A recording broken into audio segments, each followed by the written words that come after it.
My name is Patricia Thornton, and I'm 44 years old.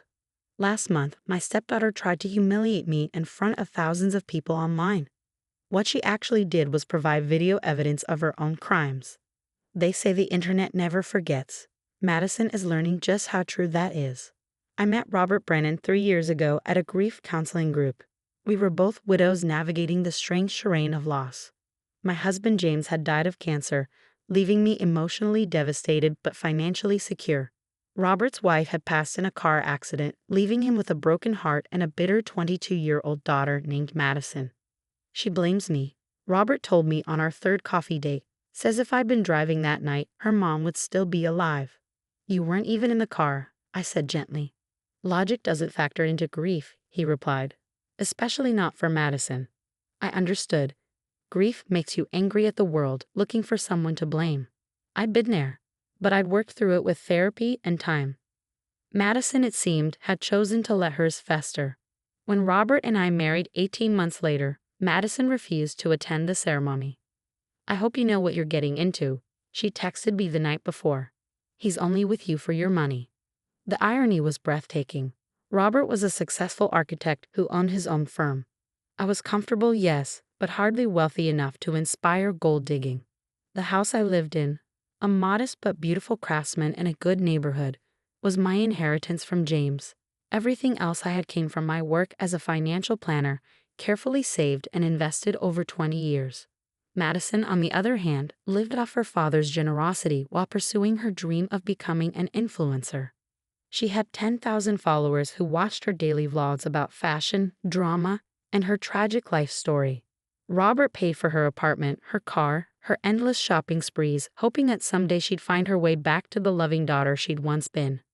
Give her time, he'd say whenever she posted another passive-aggressive video about fake stepmoms or women who prey on grieving men. I gave her time. 2 years of it. 2 years of excluded family dinners, ignored olive branches, and social media posts that painted me as everything from a homewrecker to a con artist. I took it all with grace because I loved Robert and understood that Madison's pain ran deep. Then Robert had his heart attack. It happened on a Tuesday morning. He'd been stressed about a big project, working 18-hour days. I found him collapsed in our kitchen and called 911, performing CPR until the paramedics arrived. Those 15 minutes felt like hours, but I kept him alive. The doctor said I'd saved his life. Madison said I'd probably caused the heart attack in the first place. Stress from being married to you, she spat at me in the hospital waiting room. You're killing him. Madison, please, Robert whispered from his bed later. Patricia saved me. Can't you see that? I see what she wants me to see, Madison replied, then stormed out. Robert needed triple bypass surgery. The recovery would be long, months of rehabilitation, careful monitoring, no stress. His doctor was blunt. Another incident like this could be fatal. He needs calm, support, and absolutely no drama, Dr. Kumar warned. I took Robert to my house to recover. It was all one level, easier for him to navigate than his 2-story condo. I converted the guest room into a recovery suite, hired a part-time nurse, and took leave from work to care for him. Madison visited exactly once, spent the entire time on her phone, and left after 20 minutes. At least she came, Robert said sadly. 2 weeks into his recovery, I had to leave for a few hours. My biggest client was having a crisis, and the meeting couldn't be postponed. I arranged for the nurse to stay late and left Robert resting comfortably, promising to bring back his favorite soup from the deli he loved. I should have known Madison was planning something when she'd been quiet on social media for 3 days. The girl who posted every latte and outfit suddenly going dark? I should have been suspicious. I was in the middle of my client meeting when my phone started exploding with notifications. Text after text, call after call. I excused myself and checked my messages. Are you okay?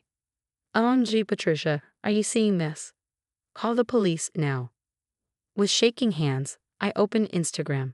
There was Madison live streaming to her followers, standing in front of my house, James's house, with a locksmith. Hey, beautiful people, she chirped to the camera. Today we're doing something I should have done 2 years ago. We're kicking out my dad's gold digger wife. My blood turned to ice as I watched her direct the locksmith to change the locks on my front door. For those just joining, my dad's been recovering from a heart attack that she probably caused, Madison narrated. And where is she? At work. Probably scamming another vulnerable man. Well, surprise, Patricia. Your free ride is over here. She had the locksmith open the door, my door, and walked inside, phone held high, broadcasting everything. Look at this place, she said, panning around my living room. My dad bought all of this, and she acts like it's hers. Well, not anymore. I sat in my car in the parking garage, watching in horror as she went to my bedroom, and began throwing my clothes out the window. Designer clothes, designer shoes, all bought with my dad's money. She lied to her audience.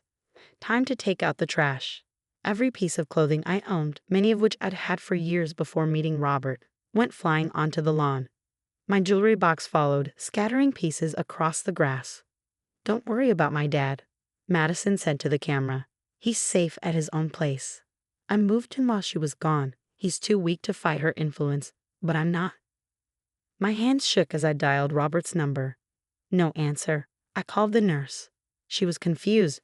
Madison had arrived saying I'd sent her to bring Robert home for a change of scenery. She'd helped Madison get him into a car. I called Robert again. This time Madison answered. Hey, gold digger. Watching the show. Madison, that's my house. Where's your father? He's home, his real home, not your little love nest. Madison, I own that house. I inherited it from. Sure you did. Just like you inherited my dad's bank account. She put me on speaker. I could hear her followers commenting live, cheering her on. I need to speak to your father. He's resting. All this upheaval, you know. But don't worry, I'm taking good care of him, unlike you. She hung up. On the live stream, she was now in my home office, rifling through my papers. Let's see what secrets Patricia's hiding, she announced. Woo, life insurance policies. See, she was planning for my dad to die. Those were James' old policies, but her followers didn't know that. They were eating up every lie, posting heart emojis and voyeurs cooing comments. I called the police. My stepdaughter has broken into my house and is destroying my property, I said, forcing calm into my voice. She's broadcasting it live on Instagram. I have proof of ownership. What's the address? I gave it to them, then added, she's also taking my husband from his recovery location without medical clearance. He just had heart surgery. We'll send units to both locations. I drove home, staying on the phone with the 911 dispatcher. By the time I arrived, Madison had worked herself into a frenzy. She'd found my photo albums and was throwing them onto the lawn, narrating each one.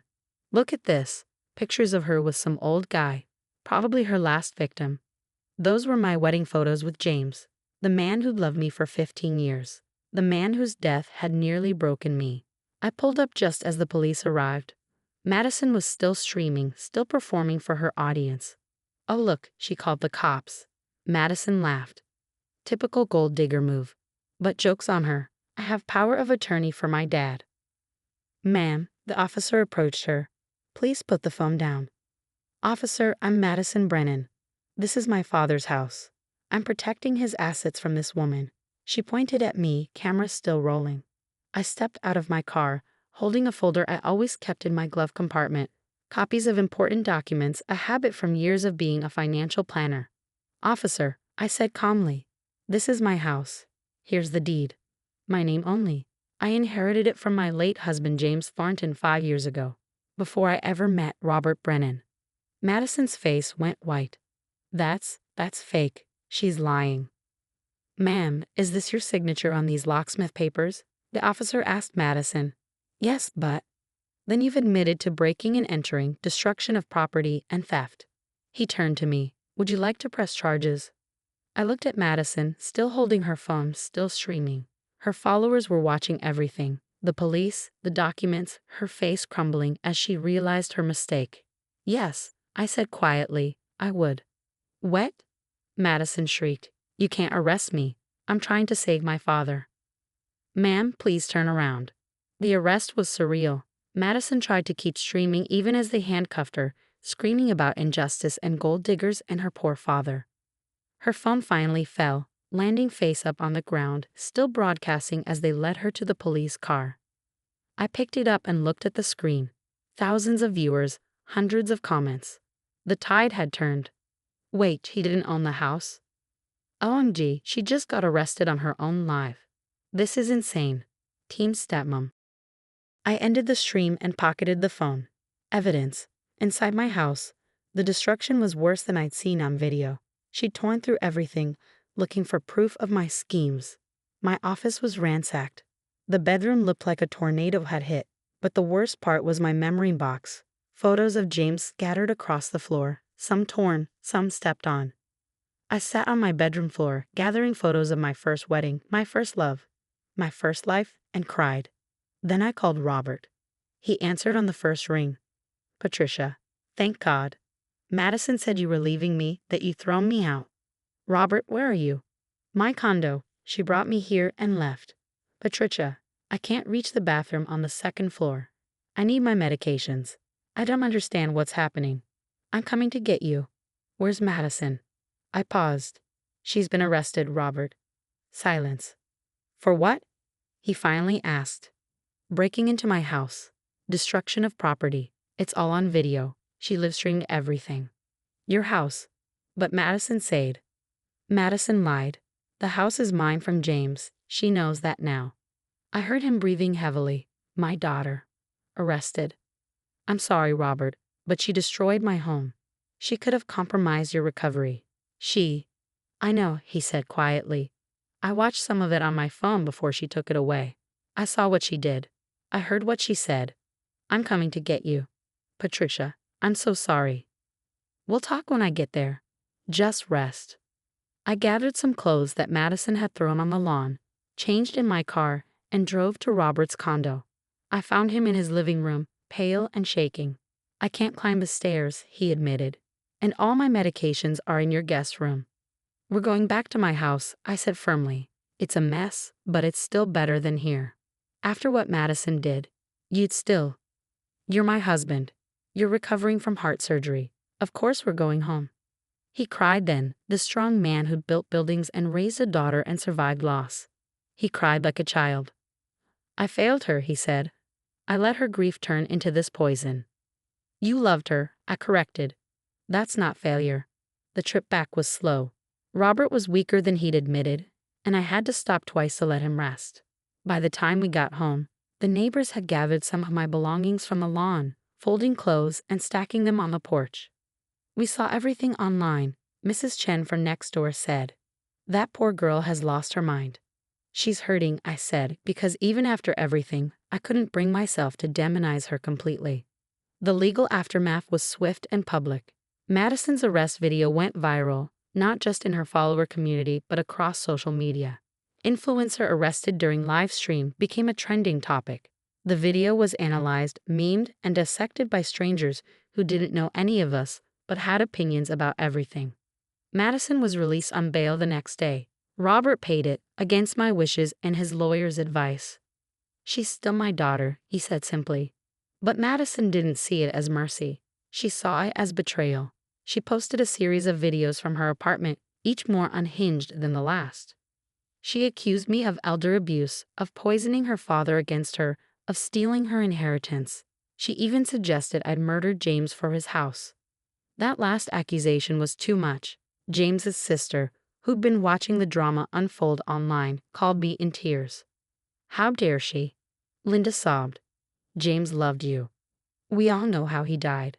How can she say such horrible things? The restraining order was granted immediately. Madison couldn't come within 500 feet of me, Robert, or my house. She couldn't contact us directly or indirectly. She couldn't post about us on social media. She violated it within 24 hours, posting a video titled "The Truth About My Evil Stepmother." This time the arrest wasn't live-streamed, but the mugshot made the rounds anyway. Robert made the hardest decision of his life after that second arrest. I'm cutting her off, he told me, holding the papers his lawyer had drawn up. No more money. No more apartment. No more car. Everything I give her, she uses to hurt you. To hurt us. Robert, she's your daughter. No, his voice was firm. My daughter died with her mother. This person Madison has become, I don't know her, and I can't enable her anymore. He signed the papers. Madison lost everything within a month. The apartment, the car, the allowance that funded her influencer lifestyle. Her followers drifted away when the drama stopped and the reality set in. She was just an angry young woman with nothing left to broadcast. The last I heard, she was working at a department store, living with roommates trying to rebuild. Some people said she was in therapy. Others said she was still ranting about me to anyone who would listen. I didn't know and tried not to care. Robert recovered fully, though the stress aged him. We sold his condo and used the money to repair and renovate my house, our house. We installed security cameras and a new alarm system. We replanted the garden where Madison had trampled the flowers. We turned the guest room into a proper home office for me. But we kept the memory box that Madison had scattered. I reframed the torn photos of James, and Robert helped me to arrange them on a shelf in the living room. He was part of your life, Robert said. He should be honored here. One evening, about 6 months after everything happened, I was gardening when I noticed someone watching from across the street, Madison. She was thinner, her designer clothes replaced with simple jeans and a t-shirt. She looked tired. We stared at each other for a long moment. I waited for her to scream something, to pull out her phone, to cause another scene. Instead, she just looked at the house, at her father's car in the driveway, at the flowers blooming again, at the life continuing without her. Then she walked away. Robert was inside, cooking dinner. He'd taken up cooking during recovery and discovered he loved it. Through the window, I could see him moving around the kitchen, healthy and happy and at peace in our home. I thought about calling out to Madison, about trying one more time to bridge the gap. But some bridges are burned too thoroughly to rebuild. Some choices can't be undone. Some streams can't be deleted. The internet never forgets. Madison's live stream is still out there, floating in the digital ether. Sometimes clips resurface on influencer fail compilations or entitled kids threads. She became a cautionary tale, a meme, a moment of viral infamy that will follow her forever. But in our house, my house, James's gift, Robert's sanctuary, we've learned to forget. Or at least to forgive. Not Madison, not yet. Maybe not ever. But we've forgiven ourselves for the parts we played in the tragedy of a girl who let grief turn to poison, who confused inheritance with love, who thought she could delete reality like an unflattering post. The cameras she meant to use against me became witnesses for me instead. The house she tried to steal became the proof of her crime. The followers she performed for became the jury that condemned her. Sometimes the internet is your best witness. Madison learned that the hard way, handcuffed on her own live stream, watching her follower count drop as quickly as her mother's clothes had fallen from my bedroom window. I kept one thing from that terrible day, a screenshot someone sent me from the stream. It shows the exact moment Madison realized the house was mine, had always been mine. Her face is a study in shock, the kind that can't be filtered or edited away. I don't keep it out of cruelty. I keep it as a reminder that the truth has a way of surfacing, even when someone tries to bury it under lies and designer clothes and Instagram stories. The truth, like the internet, never forgets. And sometimes that's exactly the justice you need.